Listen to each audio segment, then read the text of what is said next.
نحمده ونصلي على رسوله الكريم أما بعد فأعوذ بالله من الشيطان الرجيم بسم الله الرحمن الرحيم إنا فتحنا لك فتحا مبينا ليغفر لك الله ما تقدم من ذنبك وما تأخر ويتم نعمته عليك ويهديك صراطا مستقيما وينصرك الله نصرا عزيزا هو الذي أنزل السكينة في قلوب المؤمنين ليزدادوا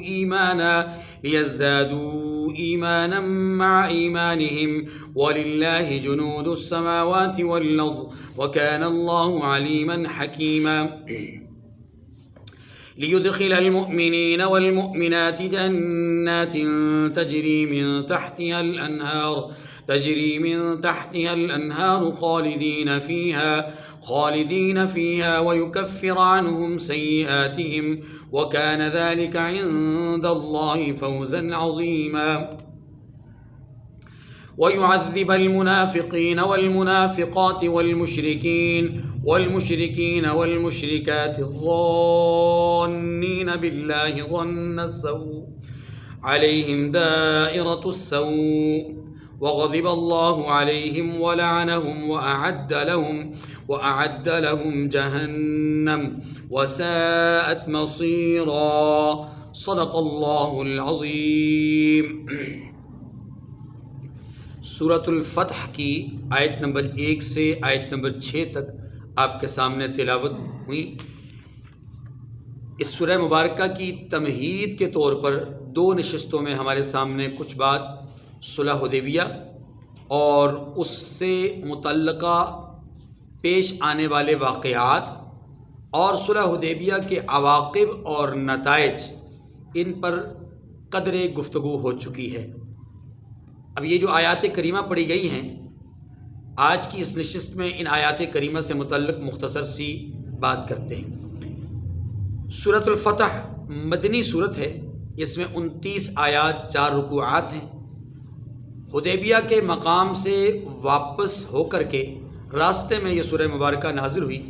اصول یہ ہے مفسرین کے ہاں جو سورت ہجرت سے پہلے نازل ہوئی وہ مکی ہے، جو سورت ہجرت کے بعد نازل ہوئی وہ مدنی ہے، چاہے اس کا کچھ حصہ مکہ میں ہی کیوں نازل نہ ہوا ہو۔ چلیے، انا فتحنا لک فتحا مبینا، اللہ پاک اپنے حبیب صلی اللہ علیہ وسلم کو مخاطب کر کے فرماتے ہیں ہم نے آپ کو فتح دی،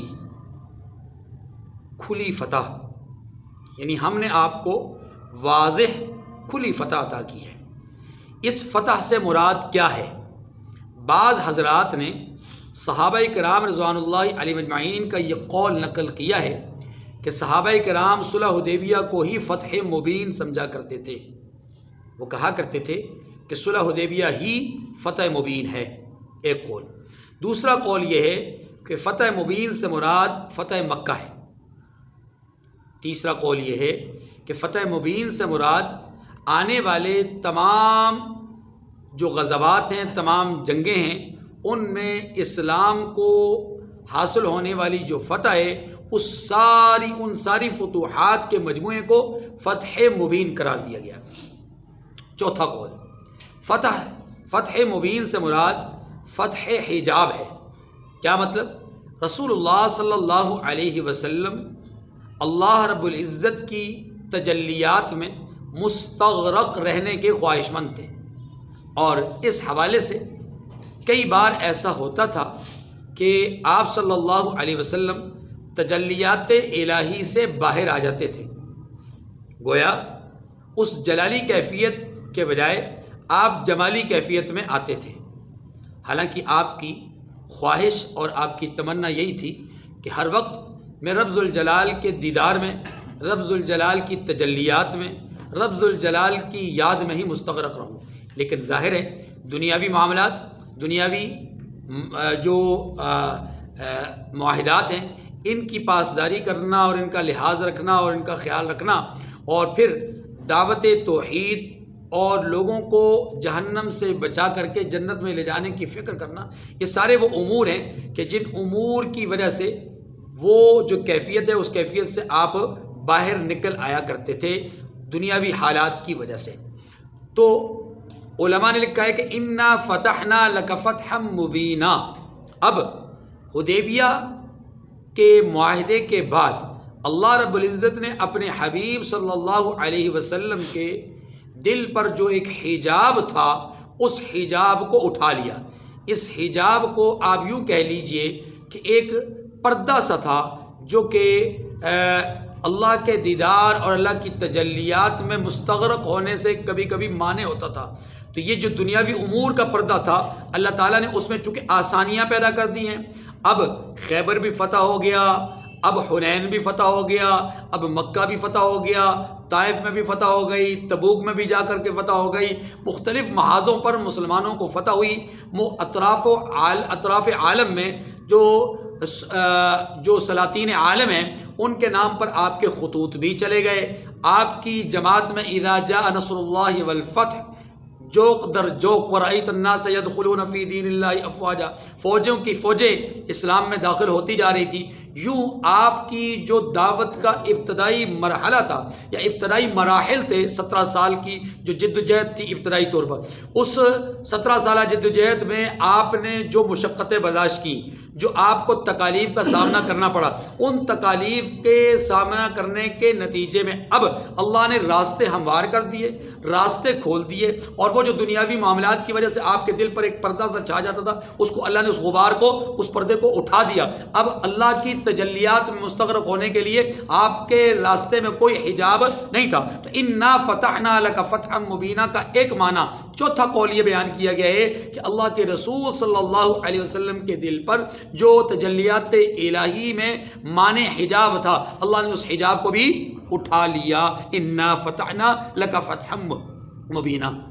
اب اس کی تفصیل اور اس کی تشریح میں آپ یوں بھی سمجھیے کہ یہ جو حدیبیہ کا معاہدہ ہے یہ بنیادی طور پر ایک تمہید ہے، بنیاد ہے آنے والی فتوحات کے اعتبار سے۔ اس لحاظ سے فتوحات جو آنے والی جتنی بھی فتوحات ہیں اس ساریوں کا پیش خیمہ کیا ہے؟ صلح حدیبیہ، فتح مبینہ۔ اللہ ہم نے آپ کو کھلی فتح عطا کر دی، اور اتنی کھلی فتح تھی کہ سیاسی طور پر، سماجی طور پر، معاشرتی طور پر، مذہبی طور پر، مدنی طور پر، ہر لحاظ سے، عسکری اعتبار سے بھی، افرادی قوت کے اعتبار سے بھی، مالی اعتبار سے بھی، ہر اعتبار سے اللہ نے اپنے حبیب صلی اللہ علیہ وسلم کو یہاں پر کیا کر دیا؟ کھلی فتح عطا کر دیا۔ لیغفر لک اللہ ما تقدم من ذنبک وما تأخر، ایک، ویتم نعمتہ علیک، دو، ویہدیک صراطا مستقیما، تین، وینصرک اللہ نصرا عزیزا، چار۔ یہ چار الگ الگ ہند سے میں نے بول کر کے یہ چار فقرے میں نے آپ کے سامنے پڑھے ہیں، چار جملے پڑھے ہیں۔ سنیے، اللہ پاک فرماتے ہیں کہ محبوب ہم نے آپ کو کھلی فتح عطا کی۔ اس کھلی فتح عطا کرنے کی وجہ کیا ہے؟ چار باتیں، چار چیزیں جو ہم نے آپ کو عطا کی ہیں۔ اس فتح مبین کی بدولت آپ کو چار چیزوں سے نوازا گیا۔ پہلی چیز، لیغفر لک اللہ ما تقدم من ذنبک وما تأخر، ابھی جو لفظی معنی ہے میں وہ کرتا ہوں کہ اللہ نے آپ کے اگلے پچھلے سارے گناہوں کو معاف کر دیا۔ نمبر دو، ویتم نعمتہ علیک، آپ پر اللہ نے نعمتوں کو تمام کر دیا۔ نمبر تین، آپ کو صراط مستقیم پر چلنے میں آسانی عطا فرما دی۔ نمبر چار، وینصرک اللہ نصرا عزیزا، اور آپ کے لیے زبردست غلبے والی مدد اتار دی۔ چار چیزیں آپ کو عطا کی ہیں اس فتح مبین کی روشنی میں۔ پہلی بات، لیغفر لک اللہ ما تقدم من ذنبک وما تأخر۔ اس جملے کو سمجھنے سے پہلے آپ اس کے اندر ایک لفظ ہے ذنب، اس کو سمجھیے۔ ذنب کا معنی ہوتا ہے گناہ، جیسا کہ اسم کا معنی گناہ ہوتا ہے، جیسا کہ عصیان کا معنی نافرمانی ہوتا ہے، ایسے ہی اس کا بھی ایک معنی ہے، اور وہ معنی کیا ہے؟ گناہ۔ تو ذنب اور اسم یہ دونوں گناہ کے معنی میں ہیں۔ گناہ یاد رکھیے کہ خواہ چھوٹا ہو یا بڑا ہو، اس کی نسبت انبیاء علیہ السلام کی میں سے کسی ایک نبی کی طرف بھی کرنا یہ کفر ہے۔ یہ کیا ہے؟ اب جب آپ یہ بات سمجھ گئے کہ انبیاء میں سے کسی ایک کی طرف بھی گناہ کی نسبت نہیں کی جا سکتی، یہ کفر ہے، تو پھر سوال یہ ہے کہ اللہ رب العزت قرآن مجید میں کئی مقامات پر انبیاء علیہ الصلوۃ والسلام کی طرف ان الفاظ کا اشارہ فرماتے ہیں یا صراحتاً وعصا آدم ربہ فغوا، آدم نے اپنے رب کی نافرمانی کی، لفظ کا معنی میں عرض کر رہا ہوں، وعصا نافرمانی کی، آدم نے اپنے رب کی۔ تو اس طرح کے الفاظ کا استعمال قرآن پاک نے کیا ہے انبیاء علیہ السلام کے لیے۔ تو سوال یہ ہے کہ جب ایک نسبت کرنا کفر ہے تو قرآن مجید نے یہ نسبت کیوں کی؟ جواب، یہ جو ذنب اور اسم ہے جسے ہم گناہ کہتے ہیں، یاد رکھیے ہم گناہ کے گناہ ہونے کی حیثیت سے انبیاء کی طرف نسبت کریں گے تو یہ کفر ہوگا، لیکن اگر اللہ رب العزت کر رہے ہیں تو اللہ رب العزت انبیاء علیہ الصلوۃ والسلام کو مرتبہ نبوت سے نوازنے والے ہیں۔ اللہ کا رتبہ انبیاء کی بنسبت بلند و بالا ہے، اللہ رتبہ دینے والے ہیں، اللہ رتبہ بڑھانے والے ہیں، اللہ رتبہ بیان کرنے والے ہیں۔ رتبہ دیا بھی انہوں نے، بڑھاتے بھی وہی ہیں، بیان بھی وہی کرتے ہیں۔ اب اگر انہیں اس رتبے میں، اللہ کو اس رتبے میں کہیں کوئی اس رتبے کے غیر موافق چیز نظر آتی ہے تو ان کو یہ حق ہے کہ وہ جنہیں رتبہ دے رہے ہیں انہیں کسی اور نسبت سے یاد کریں، یہ اللہ کو حق ہے، بندوں کو حق نہیں۔ بندوں کو یہ حق نہیں ہے کہ وہ انبیاء علیہ الصلوۃ والسلام کی طرف اس طرح کی کسی چیز کو منسوب کریں۔ میں نے ساری لمبی چوڑی گفتگو کا خلاصہ آپ کے سامنے ذکر کر دیا ہے، اللہ کرے آپ بات سمجھ گئے ہوں۔ میں پھر عرض کرتا ہوں ایک اور انداز میں، انبیاء علیہ الصلوۃ والسلام کی طرف گناہ کی نسبت کرنا کفر ہے۔ کیوں؟ اس لیے کہ انبیاء معصوم ہوتے ہیں۔ انبیاء کون ہوتے ہیں؟ وہ اعلان نبوت سے پہلے بھی معصوم ہوتے ہیں، اعلان نبوت کے بعد بھی معصوم ہوتے ہیں۔ عمدن بھی گناہ نہیں کرتے، نسیانن بھی گناہ نہیں کرتے۔ انبیاء بڑا گناہ بھی نہیں کرتے، انبیاء چھوٹا گناہ بھی نہیں کرتے۔ یہ بات سمجھ گئی؟ اب اگر ایسی ہی بات ہے، سوال ہے، اگر ایسی ہی بات ہے کہ انبیاء سے گناہ نہیں ہوتا تو پھر اللہ نے قرآن پاک میں انبیاء کی طرف اس طرح کے الفاظ کی نسبت کی کیوں؟ جواب، اس لیے کہ اللہ رب العزت نے ایک رتبہ دیا ہے، اس رتبے کی شان کو، اس کی قدر کو، اس کی منزلت کو، اس کے مقام کو اللہ ہی جانتے ہیں۔ جہاں کہیں اس رتبے کے موافق نہیں، غیر موافق کوئی عمل اللہ دیکھتے ہیں تو اللہ رب العزت کو پوری طرح یہ قدرت ہے کہ وہ اس رتبے کے غیر موافق عمل کو دیکھ کر کے اس رتبہ دیے جانے والے فرد کو، یعنی نبی کو، کسی بھی نسبت سے یاد کریں۔ اللہ کو حق ہے، بندوں کو حق نہیں ہے۔ یہ خلاصہ۔ اب اس کی مثال کیا ہے؟ دیکھیے اللہ رب العزت نے بعض اوقات یہ ہوا کہ کوئی کام جو کہ خلاف اولا تھا، جو کہ افضل نہیں تھا، غیر افضل تھا، اگر نبی سے ہو گیا، وہ اپنی ذات کے اعتبار سے گناہ بالکل نہیں ہے، وہ اپنی ذات کے اعتبار سے اللہ کی نافرمانی بالکل نہیں ہے۔ ہم اس کو نافرمانی، گناہ، ہم اس کو اس طرح کا کوئی لفظ اس کے لیے استعمال نہیں کر سکتے، لیکن اللہ رب العزت نے اس ادا کو پسند نہیں کیا، اس ادا کو پسند نہیں کیا۔ مثال کے طور پر حضرت عبداللہ ابن ام مکتوم رضی اللہ تعالی عنہ ایک نابینا صحابی ہیں، مکہ مکرمہ کا واقعہ ہے۔ رسول اللہ صلی اللہ علیہ وسلم کے ارد گرد کچھ سرداران مکہ بیٹھے ہوئے ہیں اور آپ صلی اللہ علیہ وسلم ان کو دعوت توحید دے رہے ہیں، ان کو دعوت اسلام دے رہے ہیں۔ اتنے میں حضرت عبداللہ ابن ام مکتوم آ گئے، نابینا تھے، حالات سے وہ اندازہ نہیں تھا، ان کو دیکھا نہیں کہ کون بیٹھا ہوا کون نہیں بیٹھا ہوا، آئے اور قریب پہنچ کر کے اللہ کے نبی صلی اللہ علیہ وسلم سے کوئی بات پوچھنا چاہ رہے تھے۔ آپ نے خاموشی اختیار کی، پھر انہوں نے پوچھا کہ یا رسول اللہ یہ میں پوچھنا چاہ رہا ہوں، آپ نے پھر خاموشی کی، اور اس خاموشی کا ہی اس پر اکتفا نہیں کیا بلکہ قدر آپ صلی اللہ علیہ وسلم کو یہ جو ان کا عمل تھا، یہ جو ان کا رویہ تھا وہ پسند نہیں آیا۔ رسول اللہ کو حضرت عبداللہ ابن ام مکتوم کا یہ رویہ پسند نہیں آیا کہ مسلسل سوال پہ سوال کیے جا رہے ہیں۔ تو آپ نے حضرت عبداللہ ابن ام مکتوم کو دو باتیں، یہاں سرداران مکہ نے کہا کہ اے محمد اگر آپ نے ان کو اپنے پاس بٹھانا ہے تو ہم چلے جاتے ہیں، اگر ہمیں آپ نے اپنے پاس بٹھائے رکھنا ہے تو ان کو بھیج دیں۔ تو اللہ کے رسول صلی اللہ علیہ وسلم نے حکمتاً، بصیرت کے اعتبار سے، دانش مندی کے اعتبار سے، دانائی کے اعتبار سے، کہ اگر یہ سرداران مکہ، ایک تھا نا کہ میری امت کا ہر فرد جہنم سے بچ کر جنت میں چلا جائے، اس لالچ کی بنیاد پر آپ نے چاہا کہ اگر یہ سرداران مکہ اسلام قبول کر لیں تو سارے مکے میں اسلام پھیل جائے گا، یہ اگر سارے نہ کریں، ان میں سے دو چار بھی قبول کر لیں تو تب بھی خیر ہی خیر ہوگی، وہ تو ویسے بھی اپنے ہیں، وہ تو ویسے بھی۔ اب یہاں آپ علیہ السلام کو ناگواری حضرت عبداللہ ابن ام مکتوم کی ذات سے نہیں ہو رہی، ان حالات سے ہو رہی ہے کہ یہ لوگ ہاتھ لگے ہیں، دعوت دے رہا ہوں، ان کو دعوت اگر اثر انداز ہو جائے تو خیر ہی خیر ہوگی، بھلا ہی بھلا، وہ تو ویسے ہی خیر پر ہے۔ آپ صلی اللہ علیہ وسلم نے حضرت عبداللہ ابن ام مکتوم کو کہہ دیا کہ آپ کچھ دیر کے بعد آنا، واپس بھیج دیا۔ اللہ کے ہاں یہ جو سارا منظر ہے، اس میں رسول اللہ صلی اللہ علیہ وسلم کا حضرت عبداللہ ابن ام مکتوم کو واپس بھیج دینا اللہ کو پسند نہیں آیا۔ ایسا نہیں تھا کہ یہ گناہ کا کام تھا، ایسا نہیں تھا کہ انہوں نے کوئی خدا نخواستہ خدا کی نافرمانی کی ہے، نہیں، بلکہ اس وقت نبی نے اپنے اجتہاد سے جو بات سمجھی وہ یہی تھی کہ اس وقت ان کو دعوت دینا زیادہ بہتر ہے بنسبت اس کو جو اپنا ہے، وہ تو اپنا ہے، وہ بھی نہیں تو بعد میں سیکھ لے گا، آج نہیں تو کل سیکھ لے گا، اس کا کوئی مسئلہ نہیں ہے، مسئلہ تو ان کا ہے۔ بات سمجھ۔ اب یہاں ایک شرعی طور پہ مسئلہ سمجھ لیجئے کہ یہ جو کافر ہیں یہ کفر پر ہیں، اگر یہ ابھی ایمان لے آئیں تو ان کو اپنی زندگی میں اطاعت اور طاعات کا وقت زیادہ ملے گا، وہ تو ویسے ہی خیر پر ہے، وہ تو ویسے ہی ایمان لایا ہوا ہے۔ تو اللہ کے نبی صلی اللہ علیہ وسلم اس حرص اور لالچ کی بنیاد پر تو قرآن پاک نے کہی ہے حریص علیکم، حرص کی بنیاد پر آپ نے ان کے ساتھ بات کرنا مناسب سمجھی اور ان کو واپس بھیج دیا۔ اللہ پاک کو یہ ادا پسند نہیں آئی، یہ گناہ نہیں تھا، یہ اللہ کی نافرمانی نہیں تھی، لیکن اللہ رب العزت نے اس کو ان الفاظ سے یاد کیا، عبس وتولی، آپ نے ناگواری کا اظہار کیا ہے، آپ نے رخ پھیر دیا ہے عبداللہ سے، آپ نے ایک نابینا سے، ہمارے بندے سے جو آپ کے پاس سیکھنے کے لیے آیا تھا، آپ نے اس سے منہ موڑ دیا، آپ نے اچھا کام نہیں کیا۔ اللہ خود فرماتے ہیں آپ نے اچھا کام نہیں کیا، یوں نہیں کہا کہ آپ نے گناہ کیا، آپ اس پہ معافی مانگیے، آپ اس پہ استغفار کیجیے، نہ، اللہ پاک نے صرف اتنا اظہار فرمایا کہ یہ آپ کے مرتبے کے شایان نشان جو ہم سمجھتے ہیں وہ نہیں تھا، بس اتنی بات ہے۔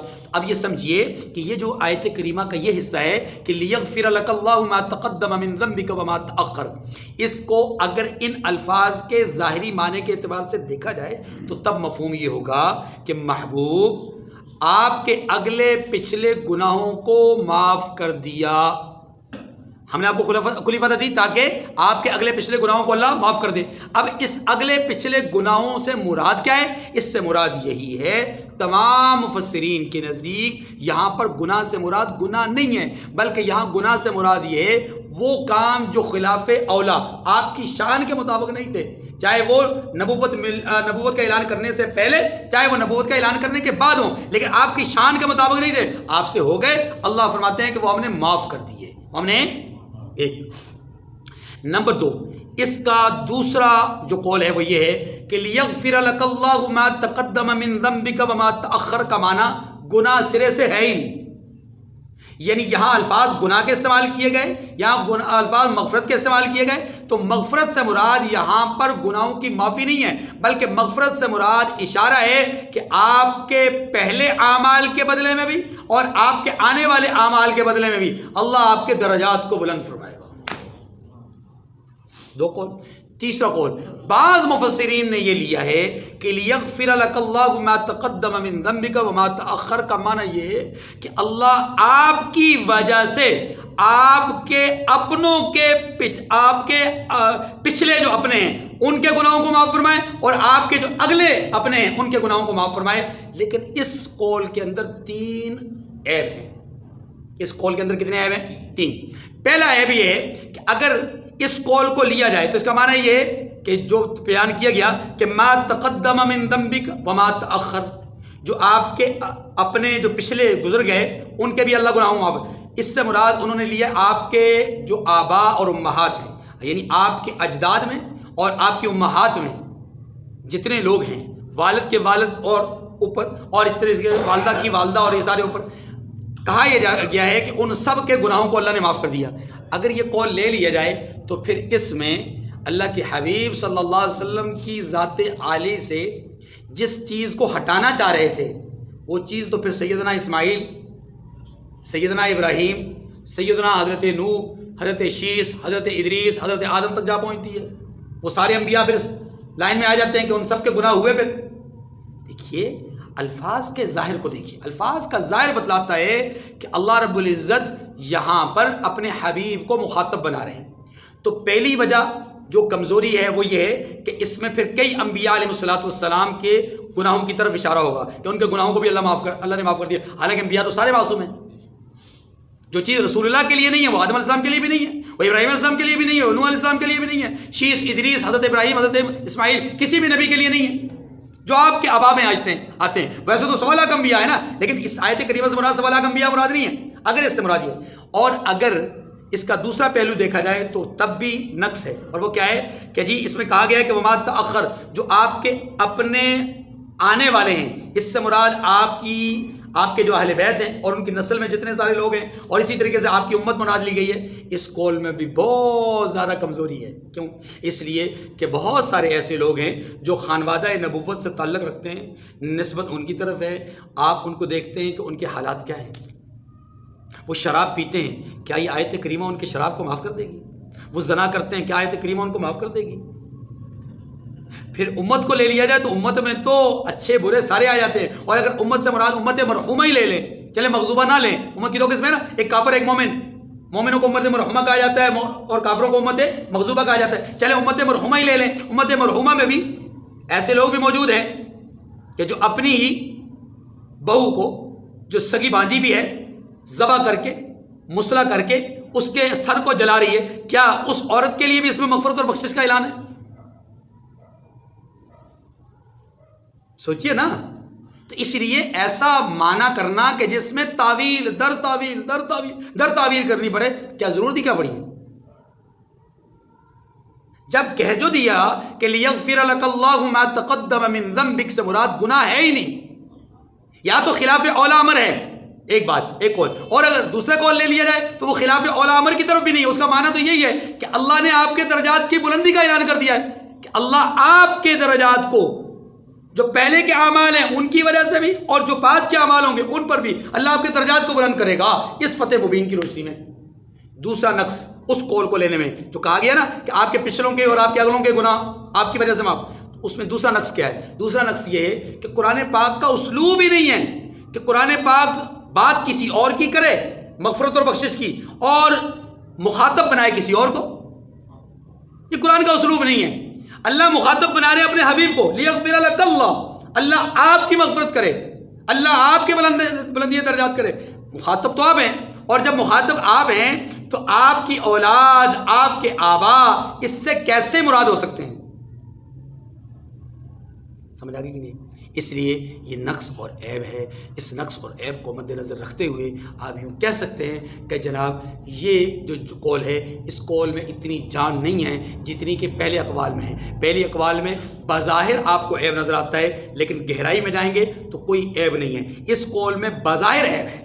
بظاہر عیب کیوں ہے؟ اس لیے کہ قرآن پاک کے الفاظ کا لفظی معنی ہی بگڑ جاتا ہے۔ لیغفر لک اللہ ما تقدم من ذنبک وما تأخر، اللہ اپنے حبیب سے فرماتے ہیں، اور آپ کہہ رہے ہیں کہ جناب آپ کے پچھلوں کے اور آپ کے اگلوں کے گناہ معاف۔ یہ تو لفظ کا ترجمہ ہی نہیں ہے، لفظ کا ترجمہ ہی۔ چلیے جی، یہ ایک بات ہو گئی کہ اللہ فرماتے ہیں ہم نے آپ کو فتح عطا کی، تو اس فتح عطا کرنے پر جو پہلی چیز آپ کو عطا ہوئی وہ ہوئی یہ کہ آپ کے خلاف اولا کام معاف ہو گئے۔ دوسرا، یا یہ اس سے مراد یہ ہے، یا اس سے مراد یہ ہے کہ آپ کے لیے اللہ نے بلندی درجات کا فیصلہ کر لیا۔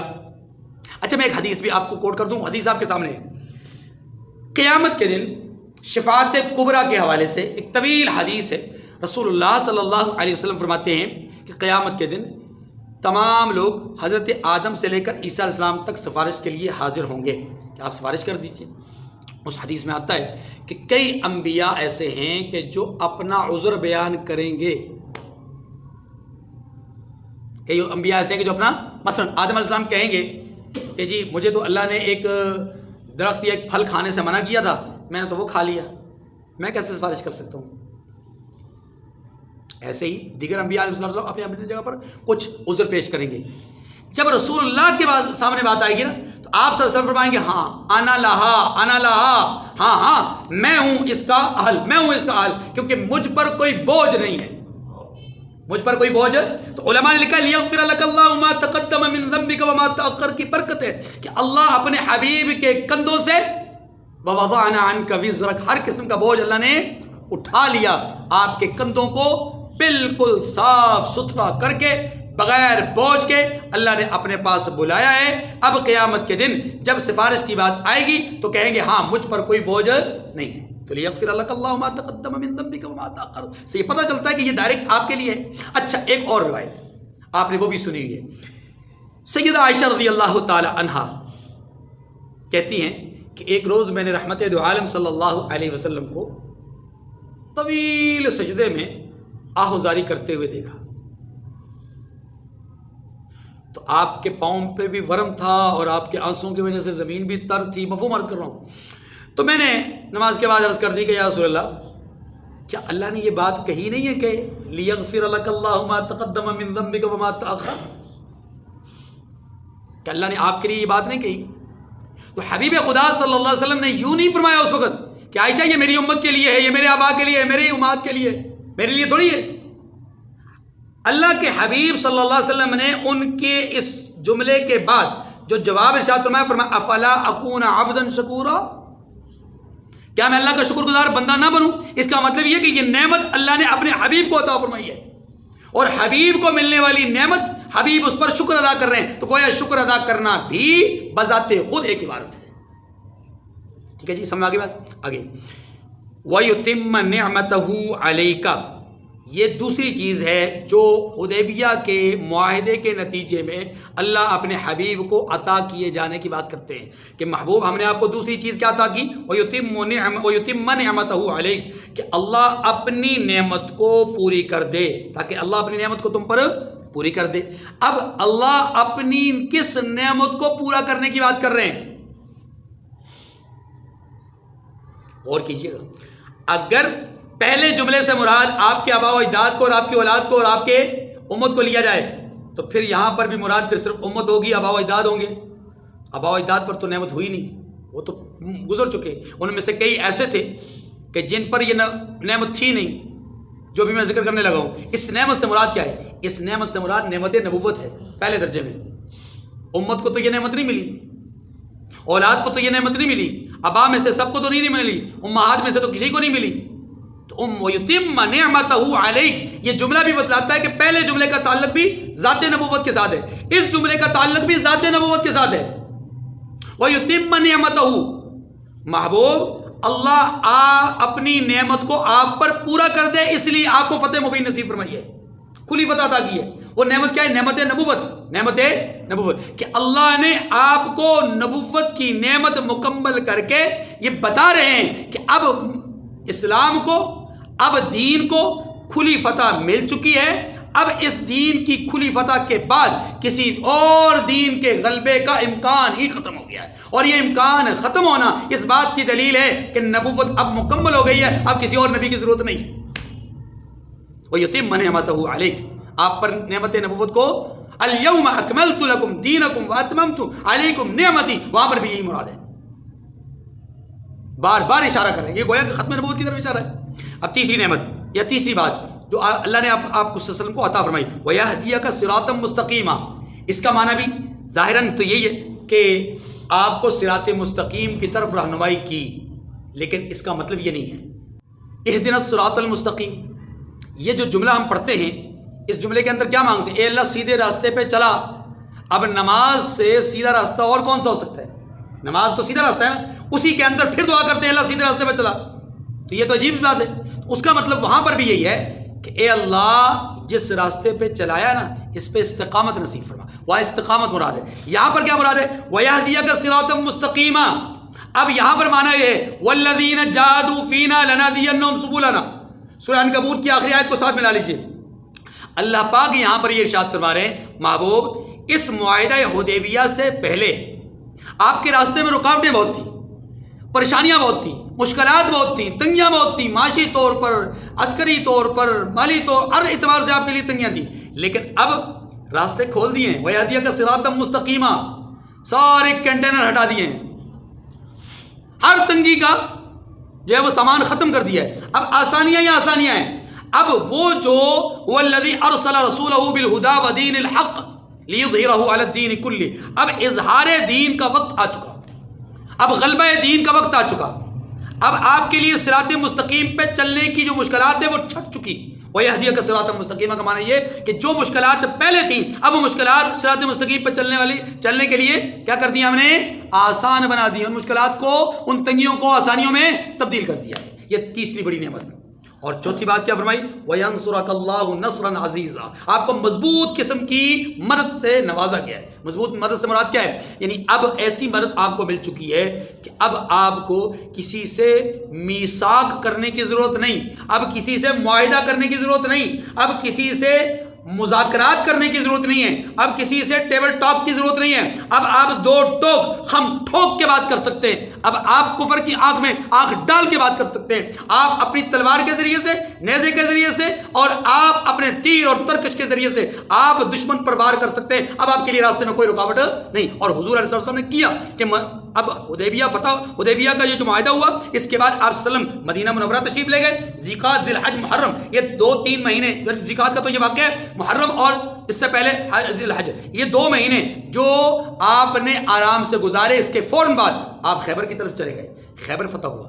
اس کے بعد آپ صلی اللہ علیہ وسلم نے دوسرے جو یہودی قبائل تھے ان قبائل کو اپنے رعب اور دبدبے کے زیر اثر کیا، اور پھر آپ نے تیاری کی مکہ مکرمہ کی فتح کے لیے، جس کا میں تفصیل سے گزشتہ روز عرض کر چکا کہ آپ مکہ مکرمہ کی فتح کے لیے نکلے اور آپ فاتحانہ انداز میں مکہ مکرمہ میں داخل ہوئے، لیکن آپ کا یہ جو فاتحانہ انداز تھا وہ آنے والی انسانیت کے لیے ایک پیغام عاجزانہ بنا کہ آپ فاتح ہوں لیکن آپ کا سر جھکا ہوا ہو۔ اس سے بڑی اور کوئی آپ کی زندگی کی بہترین مثال کوئی اور آدمی پیش نہیں کر سکتا کہ عاجزی کی اس سے بہتر کوئی مثال ہو۔ بہرحال عرض کرنے کا مقصود کیا ہے؟ آپ صلی اللہ علیہ وسلم کو اللہ پاک فرماتے ہیں وَيَنْصُرَكَ اللَّهُ نَصْرًا عَزِيزًا، آپ کو مضبوط قسم کی، بڑی زبردست قسم کی فتح اللہ نے عطا فرمائی۔ یہ چوتھی بات ہے۔ تو یہ جو آپ کے سامنے 3 آیات کریمہ کے حوالے سے بات ہوئی ہے، ان 3 آیات کریمہ میں خلاصہ اور لب لباب یہ ہے، اللہ پاک پہلی بات ارشاد فرماتے ہیں کہ محبوب ہم نے آپ کو کھلی فتح عطا کی۔ فتح کیوں عطا کی؟ 4 چیزیں دینے کے لیے۔ پہلی چیز، آپ کو اللہ نے اس نعمت سے نوازا کہ آپ کے خلاف اولا سارے کام معاف یا آپ کے درجات بلند، دونوں مفہوم۔ دوسرا، اللہ نے آپ پر نعمت کو تمام کر دیا، اس نعمت سے مراد نعمت نبوت۔ نمبر 3، آپ کے لیے اللہ نے صراط مستقیم پر چلنا آسان کر دیا، معنی یہ کہ جو مشکلات پہلے تھیں دین پر چلنے کے حوالے سے، دعوت کے حوالے سے، تبلیغ کے حوالے سے، اب وہ مشکلات ختم ہو گئی۔